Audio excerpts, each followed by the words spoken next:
Chapter 2: Light and Shadow, the Battle of Good and Evil. Nathaniel, David, Gleason. Light and darkness have always been the most natural symbols for good and evil, for truth and deception. What we see in the physical world is a mirror of what exists in the spiritual one, just as the eye perceives the contrast between light and shadow, so the soul perceives the difference between righteousness and sin. We first recognize that darkness itself is not a substance, but the absence of light. In the same way, evil has no true existence of its own. It is simply the absence of goodness. Wherever light shines, darkness flees. This means that truth and love do not struggle to defeat evil as though it were an equal power. Rather, evil only thrives where light is withheld. When light enters, it automatically diminishes the shadow. A shadow, then, is different from total darkness. A shadow is the diminution of light. Spiritually, shadows are compromises, half-truths, the grey places where clarity is obscured but not destroyed. In human lives, these are the moments when truth is blurred, when conscience is weakened, when people live in deception without realizing the full weight of evil. Shadows are subtle. They are where lies mingle with fragments of truth. They remind us that not all danger looks like utter darkness. Sometimes it hides in partial light. Shadows also reveal the way evil grows by distortion. Leonardo taught that shadows can be primary or derived. A primary shadow is fixed to the object, like sin rooted in the heart. A derived shadow extends outward, touching others, like the way one person's corruption can spread and cast darkness on those around them.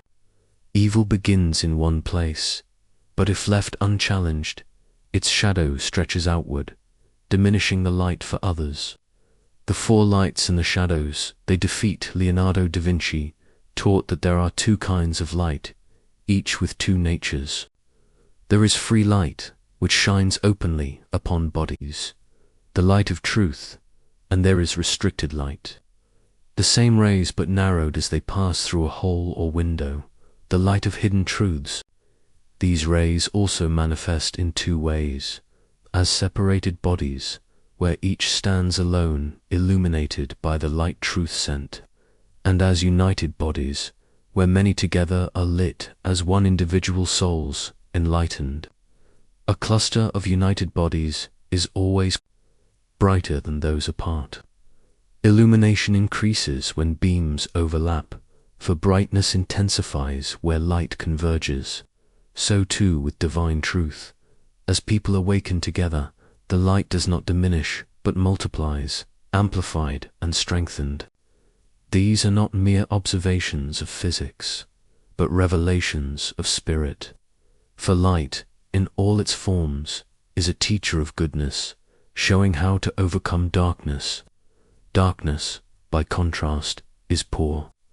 It has only two shapes: the primary shadow, which clings to the body like a chain, and the derived shadow, cast outward but still tethered to its cause. Darkness has no freedom, no abundance, no higher nature.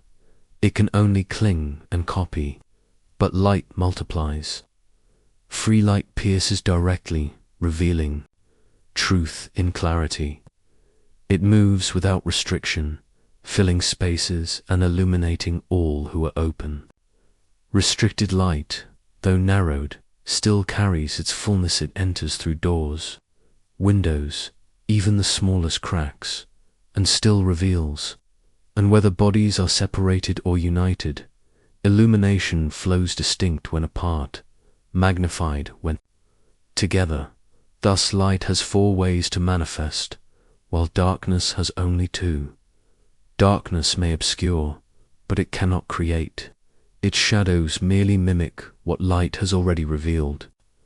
Light is the source, darkness only the absence. This is why goodness prevails. Light's abundance defeats darkness, poverty, for answers overcome to lies. And the one who learns to see light in all its forms will never be overcome by shadow. Even the form of shadows teaches us. They may appear pyramidal, narrowing the farther they extend from their source.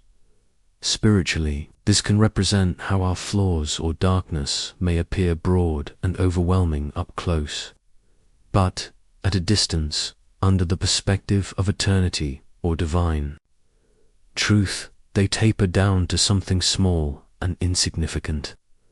What feels vast to us in the moment is only a narrow trace when seen from a higher vantage. And be sure that shadows are not stronger than light. Shadows exist only because the light has not yet found them. And this means that every shadow points back to the reality that light is near. Even when the soul feels covered by shadow, it is only proof that light is shining nearby, and if turned toward, the shadow will dissolve. When we turn to the side of light, we learn equally profound truths. Light exists in different forms. Some light is free, shining openly for all. Spiritually, this is God's goodness and blessing, which pours out freely on the righteous and unrighteous alike. Other light is restricted, entering through a narrow window or hidden space. This speaks of the focused beams of truth or revelation that shine into particular lives or moments, not all at once, but in a concentrated stream that illuminates exactly what is needed. Light may be separated from the object, shining upon it, or united with it, filling it from within. This reflects the difference between knowing about truth and embodying it. It is one thing to have truth shine on you, another to have it dwell in you, when goodness becomes part of your nature, when truth is lived rather than merely observed. The soul itself becomes luminous. Shade and shadow aren't the same, even though people often treat them as if they are. Shadow is the absence of light, the place where light is blocked. It's harsh, defined, and sometimes unsettling. It hides. Shade, though, is softer. It's a mixture where light is reduced but not eliminated. Shade still carries light. It's a gentler truth, a softened version that reveals depth and form instead of blotting things out. In art, that's why Leonardo leaned so heavily on the study of chiaroscuro, light and shade, not light and shadow. Shade gives contour, dimension, and realism.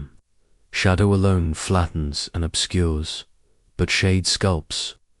So if we carry that into truth, shadow might be falsehood, distortion, or the deliberate blocking of light.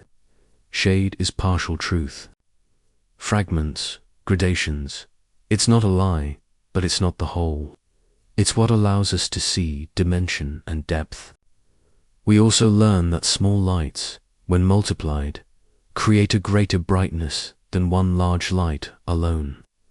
In the same way, small acts of goodness, when joined together, often outshine the grand gestures of a single individual. Many small blessings, many voices of truth, many acts of kindness, these create a brilliance that no solitary effort can equal. It reminds us that the strength of goodness lies in unity, in the community of light-bearers shining together. And yet, just as light reveals, it also tests. The closer one is to the light, the clearer both the purity and the flaws are revealed. This is why evil often prefers the shadow, not because the light lacks power, but because the light exposes what is hidden in spiritual life. The nearer one draws to truth, the less room there is for deception to hide. Shadows are peeled away, and the soul must either embrace the light fully or retreat into obscurity. Finally, the great paradox is this: where there is more light, there is less shadow. This simple truth is the essence of hope. Evil cannot overwhelm goodness when goodness shines fully. A life filled with love, with truth, with the divine light, casts fewer and fewer shadows until finally it becomes like the swan, white without spot, offering its last song as an act of beauty, not fear. Asterisk reflection on Leonardo's light and shade. Leonardo begins by stating a principle that could be both scientific and spiritual. No substance can be comprehended without light and shade.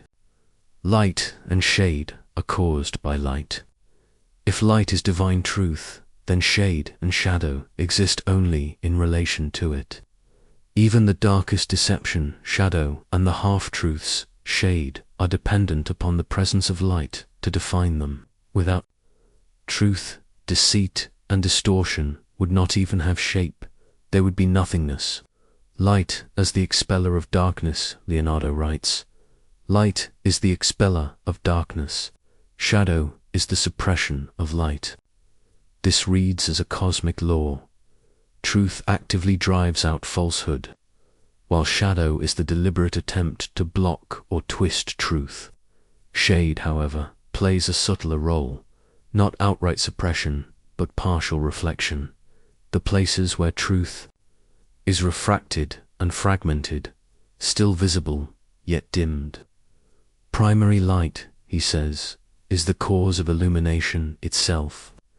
In your symbolic frame, this would be the direct presence of divine truth. Derived light is the way that truth is reflected in others, the echo of divine clarity in human lives. Similarly, primary shadow is the place where light does not fall at all. Pure deceit, whereas derived shadow is created by the striking of shaded rays. Distortions that extend outward to touch and darken others. Atmosphere and clothing of light. A profound passage notes that the atmosphere gathers up the likeness of everything, instantly imprinting it with light. When the sun rises, it fills the whole hemisphere with its semblance. Applied spiritually, the atmosphere is like the soul of the world. It receives and carries the imprint of every truth or falsehood. Solid bodies, Leonardo says, become clothed and dyed by the light that surrounds them. Likewise, every being is clothed either in truth, fragments of truth, or deceit, depending on what light or shadow they are turned toward. Boundaries of light and darkness. Leonardo points out that the shape of a body cannot be fully perceived without both shadow and illumination. This matches your distinction, without seeing how deceit and half-truths bend or resist the light. We cannot grasp the full nature of truth.